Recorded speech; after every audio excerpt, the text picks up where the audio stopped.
if you bring some curiosity, it's sort of like developing your own internal coach here. You can work with a coach and it's like, you're like, oh, they're telling me to work with a coach. No, I'm telling you, you can develop your own internal coach. This coach in the sense of a coaching mindset of compassion, curiosity, and just what I call a keen observer. And what is the observer doing and what they're not doing? What they're not doing is judging. And that's the thing that with ADHD we can do lightning fast, is judge. Something happens and we judge. Something doesn't happen and we judge. Or we feel the judgment of others, which is then elicits an RSD response to that judgment, whether it's real or perceived. Welcome to Successful with ADHD. I'm Brooke Schnittman. Let's get started. Welcome everybody to another episode of Successful with ADHD. I have the amazing Cameron Gott, and Cameron is not new to this ADHD thing. He's in fact been doing this since 2000 as an executive function and ADHD coach. Cameron is an ICF trained and certified coach. He has his PCC certification, and he works with creative leaders, business owners worldwide to help them take action more efficiently and lead more effectively. He also is the co-host of one of the highest performing ADHD podcasts, Translating ADHD, and has trained and mentored ADHD coaches since 2006, which is when I graduated from college, people. And he's done that through Coach Approach.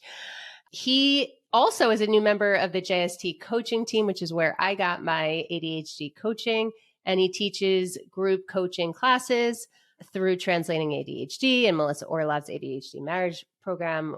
I've had Melissa on one of my previous podcasts at ADHD Power Tools. And he's now curious about the nexus of ADHD, emotional intelligence, and motivation through equanimity, group coaching effort. And Cameron lives outside of Charlottesville, Virginia, in the shadow of the Blue Ridge Mountains with his wife and 2 children. So today we are going to be talking about ADHD and questions that are going to go a little bit deeper as far as like the new research with ADHD, and going also into a lot of the whys and why can'ts and unanswerable feelings of blame. So we're going to get really deep on today's episode of Successful with ADHD.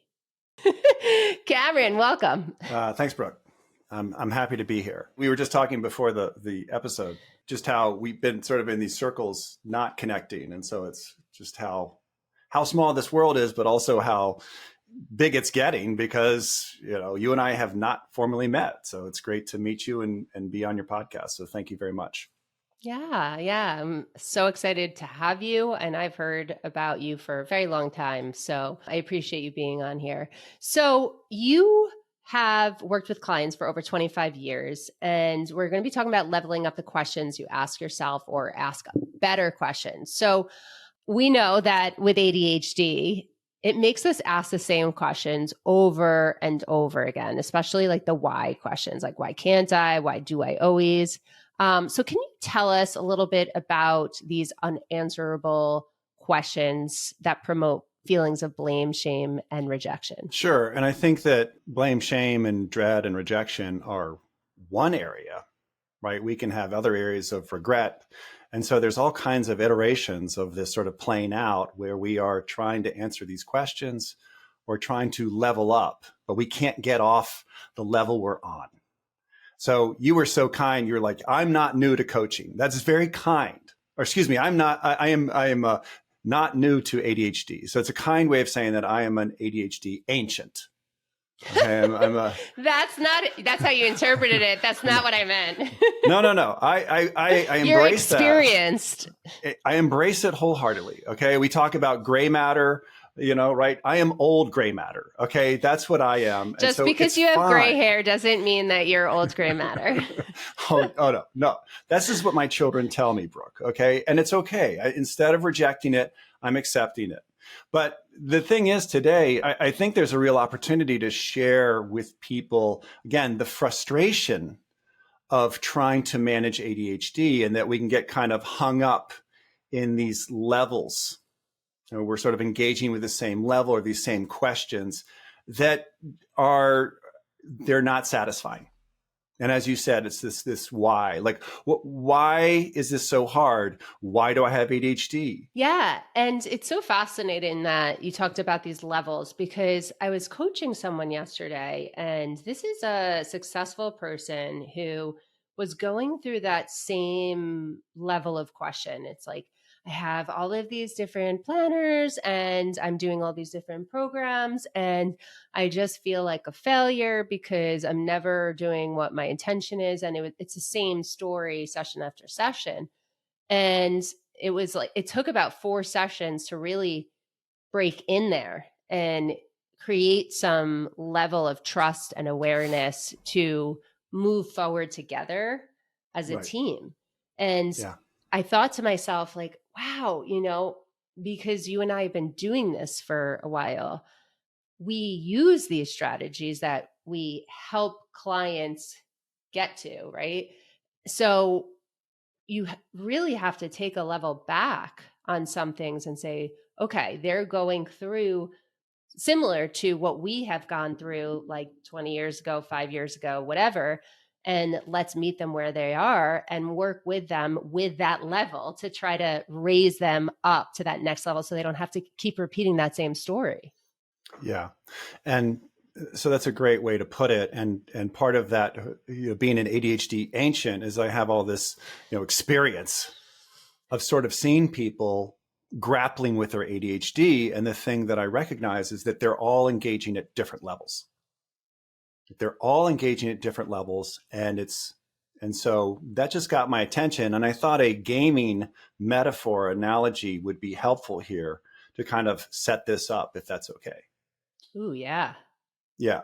So I'm not a gamer, because when I try to game, my head kind of explodes.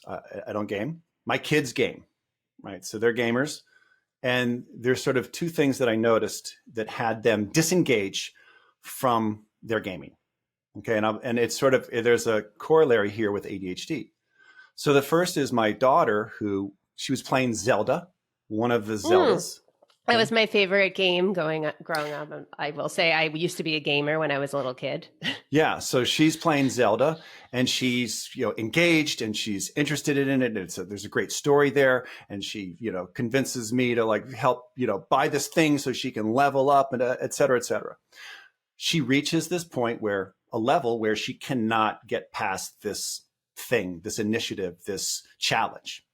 Can't get by it. So you can go on YouTube and you can look up cheats and hacks and strategies and how do I get around this particular challenge. So she got all that information. She went in and tried to do that. Couldn't make it happen. Just whatever it was, she couldn't get past this challenge. So what did she do? She stopped. She stopped. She disengaged. And she took the emotion out of it. Well, and she took her investment out of it. Right. And what did she do? She went to something else, in the sense of she's got another game. She's fully engaged and she's getting really good at it. So she just left Zelda because there's other options. On the flip side of that, there's my son. So my son, during COVID, when he was a senior in high school, what he did was learn to game better. With all the remote learning, that's what he was doing on the sly. Well, guess what? He goes to college and he gets on an esports team. He is on an esports team at Virginia Tech. Cool. And he is engaging and he's thriving. He's leveling up. He is engaged. He's becoming really excellent, one of the better players on the team for this particular game. He does it for a couple semesters. Checking in with him, is like, do you have a tournament this weekend? No, I quit. You quit? Well, why'd you quit? Wasn't interesting. Kind of lost interest. Right. So there's 2 examples where my daughter, it was too hard. For my son, it was too easy. Loss of interest. And the thing is I want to bring this back to, with trying to navigate ADHD, it can be 2 things. It can be often very difficult, very challenging, the example of your client of like, why is this so hard? I have all these different tools. Why is it this way? It's a conundrum and it's a frustrating. So some days we wake up and it's so hard just to get up and navigate our day. On the flip side, there is a certain tedium about managing ADHD, right? It's like all these different things. And what do we have? We have an interest-based nervous system from William Dodson. So if we lose interest, what do? We disengage. And so these are the two boundaries, Brooke, that are happening as we are trying to engage with our ADHD. Is it can be very easily too hard and difficult. And it can be also not interesting. I'm tired of this. Can I just be done? Can we be 100%. Done with this? Right. And so there you have it. And within that, then we have the asking of these difficult questions that don't get us the answers to move forward in the game we're playing, whatever game that is. And so today, what I'd like to do is share some of these common levels we get hung up on and what you can do as an individual to kind of break through those levels.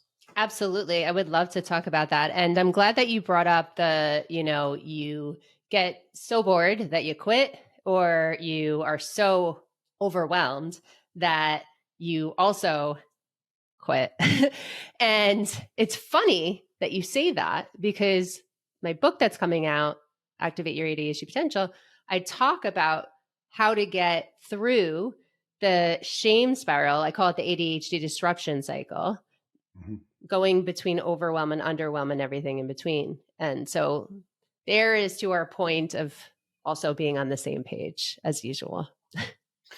Yeah, well, I think that you and I are like-minded coaches, and we see that being in 30 years in this, 25 years, 30 years of a diagnosis with ADHD and 25 years working in this area, the challenges of ADHD haven't changed, right? It's pretty consistent. What we are learning about it is changing, right? Again, what we're learning about the neuroscience and the neurobiology and different medications and how it works with RSD and right, and RSD and emotional dysregulation and sort of the tie-in between ADHD and emotional dysregulation. So what we're learning is evolving, but you and I as coaches recognize there's certain things that work and certain things that don't work, right? And one thing is kind of getting into these cycles of asking the same questions that might be infused by an emotion that is not serving you in that moment, right? So Absolutely. One in particular, you call it the blame or spiral or shame spiral. I call it blame and shame, right? Those two things that are sort of blaming oneself, blaming others, feeling a sense of shame or dread. On the podcast, we talk about one down, this one down position that is so difficult to level up from that place, because that emotion is informing the questions you're asking. And if your questions are perpetuating the blame and shame, you're going to stay locked on this level. I think that's genius. I love the level analogy because it's so visual. And so many of us ADHDers are visual. So I can see that. I can feel that, right? And I think that those questions that we ask ourselves, like you said, if we don't have a toolbox of other questions, then we're stuck and we don't see the forest between the trees. We're just in it. And because of our emotions, you and I, even as PCC coaches, we can still be stuck in that when we're emotional, unless we potentially redirect our attention and come back and become calm and then ask ourselves different questions. But not everyone has those tools or awareness. Right. And that was, again, when I think back on my own experience with ADHD, is that I was on this level where I was navigating and I had very little awareness of what I was doing. And so awareness is one of those things that often clients new to coaching will be like, Cam, I have plenty of awareness. I don't need any more awareness. What I need is I need production. I need action. Tools. I need tools in order to perform, as you were talking about your client, right? I have all these things and it's like, why can't I do the thing that I intend to do? Which is actually, that is what ADHD is in an absolute nutshell right there. Yeah. Brooke, there's a couple more levels that I'd like to share. Please. In addition to that blame shame, is this, again, this recognition. And by the way, listeners, as you're listening to this, watch out for the double blame shame effect, where it's like, oh, I'm in blame shame. And then it's like, I shouldn't be here.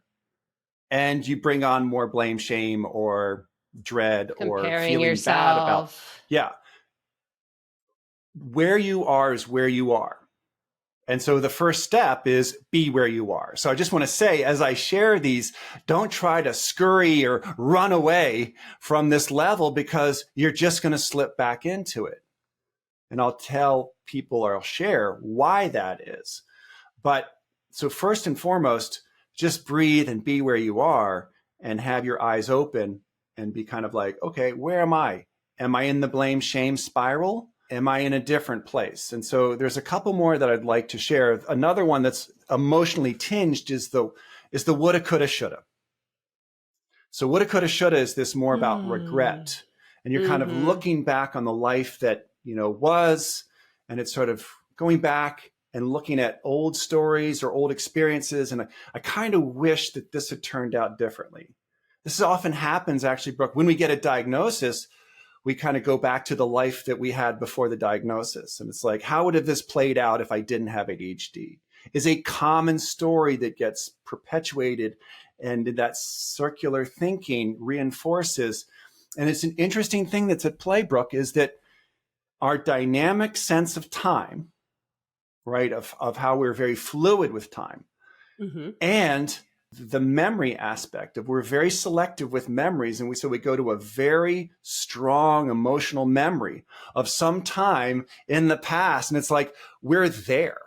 And it's like, but we're actually here right now, right? You and I are talking to each other, and that was then, and this is now, but we can go back and just be living in that space again. And that's informing the questions we're asking.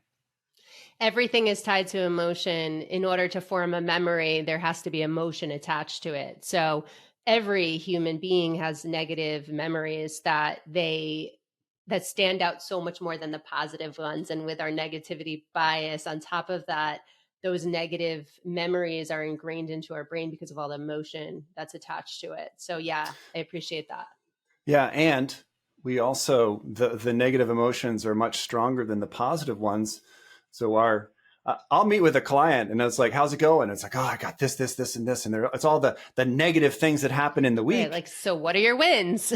What are your wins? And it's like, it takes a little bit of excavating to kind of like, oh yeah, that happened, right? It takes a little more work, a little more engaging with a level of searching for those wins. So there's an alternative level to play on, is like, in your week, to look for the completions, to look for the wins, to look for the learning in this experience. The other two, there's two more levels I just want to share real quick, and then we'll get into like, well, what do you do? But one is, I think it's the performative level. And so it's this, again, I feel it's really interesting. I work with high performers. I work with leaders. I work with people who've done a lot. And it's like, they've done that, but at a tremendous cost. Right. Because they're hyper focused on this. They gave up their family. They gave up their relationship. They gave up their health. Exactly. And so it's coming to this recognition of, okay, there's more to this than performance. And I want to, this is going out to the parents out there, right? I mentor a lot of coaches who work with parents and with kids. And it's that they're like, hey, the parents and everyone, the teachers are all focused on the performance, right? When I was in school, it was all about the performance, and that's understandable, right? It's that you're in school and there's certain measurements of success. And so you have to be able to do that. But so many of my clients, it's once they get out of college, it is a freedom to like, oh, I don't have to like, again, try to perform to these expectations or standards that someone else is setting. Plus, they also don't have the executive function brain of this someone else that's doing it for them or reminding them. So now their executive functions haven't been trained. Right. And it's sort of like, it's like you wouldn't ask a fish to climb a tree. It's like that type of thing, in the sense of, if you're really focused on kind of performing and high performance and getting to a very specific outcome. So this is cognitive inflexibility, that we will paint a picture of success, and that anything outside of that picture doesn't exist. So that's that black and white thinking. It's often confused for perfection. And I liked the term of more of a exactness, right? There's an exact picture, and it's like, it's a focus thing. We're looking at this, and here's all of these other things that are possible, that if we just loosen that picture up a little bit, or just kind of be more of like, okay, so there's performance, but what else is there? What else can we measure for? What else, where can I engage in order to level up? That's not just performance based. Totally. I agree. And I was talking to Dr. Gabarmate, and he was talking about the difference between like intrinsic self-esteem, true self-esteem, and contingent self-esteem. And so many people have contingent self-esteem, which is that performance-based self-esteem. And to get to that true self-esteem, it's really hard. Yeah, it is really hard. And so Russell Barkley talks about the four circuits, and how everybody focuses on the what and the how, and they don't focus so much on the who and the why. And so that sort of, again, the who and the why are really critical and important. And I'll make that distinction. We as coaches, we'll make that distinction of like a why question versus more of like, what is the why here? Mm-hmm. The last one is what I call the Groundhog's Day phenomenon. So Groundhog's Day was a movie with Bill Murray and Andie MacDowell. Great movie. Way back. Great movie. Way back. And the guy wakes up and he has no memory of the day before. And so he's stuck on Groundhog's Day in Puxatawny, PA. Yeah, where the groundhog comes out. Where the groundhog every day. Yeah. And so he's going through this every day and wakes up no memory of the day before. And so many of my clients, this picture or analogy resonates with them, because they'll wake up in this sense of not having any wisdom or knowledge or knowing from the past to inform their future choices. Mm-hmm. Right. So it's a movie. It's where, like, again, my kids, they went to other games, right? They were like, you know what? I'm out. I don't have to do this. Here's the challenging thing with ADHD is we can't really disengage from this. I mean, we can, but it's like, we have to train our brain. Yeah. Bill and Andy get together, right? And it's like the movie ends on a happy note. And here it's like, we're going through and it feels like we're starting fresh every day. Every day. Yep. And so it's this on repeat cycle. It's like, I feel like I'm playing the same level, the same stuff every single day. And guess what? Then what does it do? It tips into that tedium and boring. And I'm like, you know what? This is really exciting. It doesn't excite me here. So there are the sort of the four cycles. And listeners, it's like you might have another one that you're sort of like, okay, here's a level that I feel like I'm stuck on. Mm-hmm, mm-hmm. No, I think that's huge. So often people think that ADHD is just constant overwhelm, but it's not true. We get bored when we're doing the same thing over and over again, and that's the underwhelm. And I love that your children knew, okay, it's time to get out because this isn't working for me. And it's interesting because I also was on another podcast and I was talking about, like, there are just some commitments that you just can't get out of, though. Like, for instance, if I'm on a tennis team, right, and 3/4 of the way into my tennis season, if I just said, hey guys, I'm not really feeling this. I have other things. Bye. That wouldn't really, I mean, I could do that, but that wouldn't really land well. And it probably wouldn't be a good decision on my end and it would impact a lot of other people. The video game decision from your kids, it didn't impact anyone except for themselves. So Right. there are some decisions that you can get out of and get out of it fast as soon as you know it's something that's eating you up and taking you away from the things that mean something to you in your life. But there's other things that you have to make a commitment to, and you unfortunately very often need to see it through. Exactly. And so that identifying what those things are, engaging with them and engaging to a completion point, those are what I see as the three challenges of ADHD, the actual barriers of identifying what I need to do, engaging with it, and engaging with it to actual completion points. So that's a great example of you get into a tennis league. Yeah. Right. League. And it's like, and I imagine what you're doing is you're seeing it through. So what are you doing? You're actually thinking, okay, how can I make this more interesting to see this through? That you bring some creativity to it, right? And you're asking different questions. Exactly. I coach mountain biking. So I've been coaching mountain biking. Yeah. You have mountains. The Blue Ridge Mountains are beautiful. We got Blue Ridge Mountains. Central Virginia has some great mountain biking.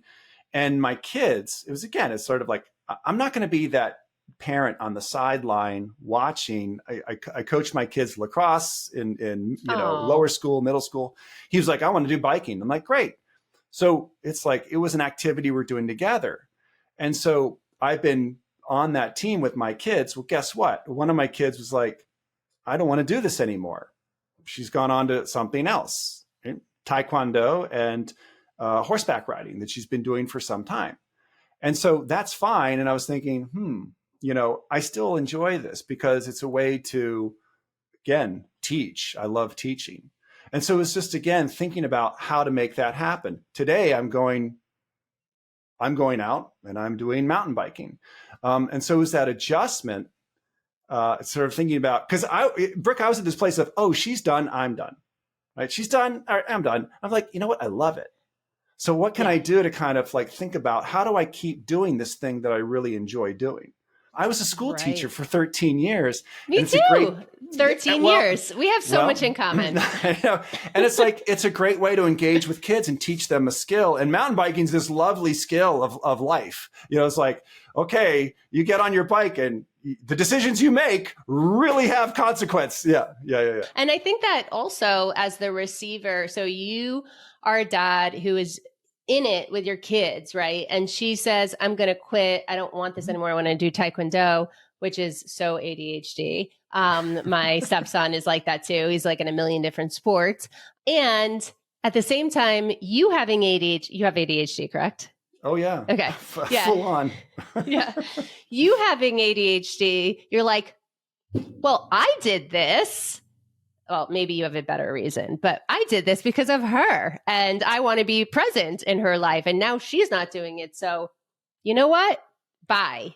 Like that black and white thinking, but then you stopped yourself and you're like, wait a second. It's not about her. It's also helping me. So not everyone's able to do that. Yeah, exactly. So as we're finishing up here, I want to give people some ideas around, like, again, how do you disrupt the level that's not working, right? Again, those 4 that I shared, and then to engage, what are different levels that you engage with? And so at the beginning of the session, you talked about, again, the questions we ask. And so it is, we are constantly having a narrative with ourselves as human beings, right? We're always sort of, as we go through our day, we're always kind of having this internal dialogue of rationalizing decisions, what we're doing and what we're not doing. Mm-hmm. But before that, I want to talk about, again, back to your emotional state. So as you said, your emotional state informs the type of questions. So before I kind of serve up, like, here are some questions you can ask, it's really about what kind of emotional state can you bring in? And so this is from coaching, actually, Brooke, and I think you'll appreciate this is, when you think about a coaching mindset, right? What is a coaching mindset to you? When you think of coaching mindset, what is it? Open growth, all of that. Curiosity, Yeah. right? Curiosity, empathy, right? Mm-hmm. So empathy for others, empathy for self. So this sort of bringing curiosity to this level where you are. The first thing I said to people was, be where you are. Don't fight it. Just be where you are, be on that level. If you're on that shame spiral, be in there, but take a step back and start to bring some curiosity. If you bring some curiosity, it's sort of like developing your own internal coach here. You can work with a coach and it's like, you're like, oh, they're telling me to work with a coach. No, I'm telling you, you can develop your own internal coach. This coach in the sense of a coaching mindset of compassion, curiosity, and just what I call a keen observer. Developing this keen observer. We talk a lot about it on the Translating ADHD podcast. Is this keen observer. You're observing, and what is the observer doing and what they're not doing? What they're not doing is judging. And that's the thing that with ADHD we can do lightning fast, is judge. Something happens and we judge. Something doesn't happen and we judge. We judge. Or we feel the judgment of others, which is then elicits an RSD response to that judgment, whether it's real or perceived. And so that stepping back and first of all, just, okay, how much judging is going on and giving yourself a break. I used to judge myself. It's a cognitive overload. Exactly. I had to look at what was contributing to my sense of overwhelm. And it was this constant berating of myself or blaming myself, feeling shame, blaming others, blaming the situation. Yeah. Yeah. And if your thoughts are always that way, you're burning out. And then you're trying to fill up a cup that's already full with productivity. Exactly. Yes. And so this focus on productivity is, again, self-care. I have a simple equation that momentum equals hope plus reserve. So we need to have hope. We have to have a sense of like when we're hopeless and we have despair, it's very difficult to get off of a level. If we have hope, but that reserve doesn't come from thin air. I love how you said that cup is full. We need to drop the level in the cup and really think about what is self-care for me so I can boost my bandwidth and have some cognition to put toward this level and getting off this level, engaging with a different level. Yeah. And I know that you and I both talk about the ADHD hierarchy of needs first, doing that like 1%, taking care of yourself before Absolutely. being productive. That is productive. Absolutely. The two other things I'll say real quick, game with a friend, right? My kids game with their friends. It is a social event for them. And so as you're engaging with your ADHD is to don't do it alone. Right. Don't do it with people who are just measuring with this kind of very critical or, okay, this is the spot you have to hit, right? These people who might be reinforcing that specific outcome. So gaming with a friend in the sense of talking about your challenge. And when you do so, it just changes it. Because blame and shame lives, it reinforces that isolation. We feel like I can't share this because of the shame, the stigma. Exactly. Versus finding a community of support to work on this with others. The other thing I'll say is context and this solving a dilemma bigger than your ADHD. I think that this is sort of people come and it's like, okay, here's the ADHD, here's the problem, and this is what we're solving versus, you and I are coaches. There's a life coaching element to ADHD coaching. My clients are not coming to just solve their ADHD. They want to have a better life. So if you take all this hard work and put it towards something bigger, that's what I learned. It was like, I can make a difference in the coaching field. I can make a difference in the ADHD coaching world. And that's where I put all my attention. And guess what? Then I start to fabricate interest there. And then I see, my work on getting better with my own ADHD management serves this other higher interest. So we can fabricate interest, maybe not on the level we're struggling with, but in this other, like, again, what am I working towards? And as you do all those things, then the tenor or the tone of your question starts to change, right? Less of why is this happening to me to more of like, okay, what is my purpose? Why am I doing this? And who's a resource? Who can be a resource? How can I do this differently? What is a different outcome here that I'm not seeing? But it's, again, the questions are infused with more curiosity, and you can't fake it. Right? You can't fake that. And so not with an ADHDer. Yeah. And it's like, okay. If we don't believe it, we're not doing it. Right, exactly. So Cameron, like, we are so aligned. I wish that we could film even more right now, but I know that you have other coaching commitments. But I so appreciate your time on Successful with ADHD. If people want to find you, where would be the best place? So the best place would be my website. Is CameronGott.com. And from there, you can sort of see what I'm up to. You know, the interesting thing I'm doing is this class called equanimity. See, I can't even say it myself. So equanimity is this sense of just, again, being with strong emotions, and you kind of just going along. And so that's the name of the course. And that's my interest right now, is like having a different experience with emotions and letting them inform versus this thing that's hard to regulate or manage. So yeah, I appreciate that. It's a lot of acceptance and riding the wave of emotions to get to the level that you need, but being acceptance of where you are. So CameronGott.com with 2 T's, everyone listening. Yeah. And also Translating ADHD Podcast. It's a wonderful podcast. Make sure that you go follow if you're not already. All right. Thank you so much, Cameron, for your time. It's been a pleasure, Brooke. Thank you so much. I'd love to come back sometime. So thanks for listening to this episode of Successful with ADHD. I hope it helped you on your journey. And if you need any additional support for you or a loved one with ADHD, feel free to reach out to us at coachingwithbrooke.com and all social media platforms at Coaching with Brooke. And remember, it's Brooke with an E. Thanks again for listening. See you next time.